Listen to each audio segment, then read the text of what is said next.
Hi, my name is Gracie Rose. I am a junior at Oklahoma State University, and I have chosen to do my Infinity Space project over the underfunding in K-12 special education programs throughout the United States. The special ed programs have been underfunded for decades now and continue to be underfunded even more.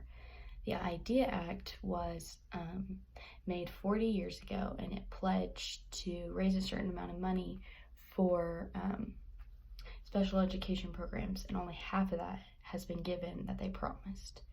It is times like this that students need funding to be able to grow and learn, because some special education students are nonverbal, which means they require an iPad to be able to communicate, and this is how they learn to communicate with their students, with their teachers, and with their peers. And without access to things like that, they are put behind in their studies and what they deserve to be given. Other funding has been cut from paraprofessionals. Paraprofessionals help special education teachers aid the student learning, because special education teachers aren't always in the classroom due to meetings and paperwork. Paraprofessionals are needed, and without them, students are left without them during the morning and the afternoon, which is when teachers usually have their meetings. That being said, funding continues to shortchange special education students and limit their ability for growth. Usually the funding that does give to schools for special education are given to higher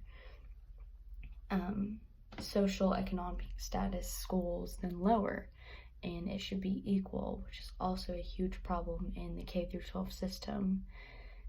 There must be change for special education students, because they deserve just as much of an education as any other student.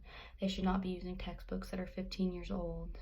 They should be given new materials and not just pencil and paper, because a lot of these students can't just use pencil and paper. They have to adapt to certain types of tools, and schools just don't have the funding to do that. So I'm doing my project on this because students deserve to be heard. They deserve to be given the proper tools for their education so that they can grow just like anyone else.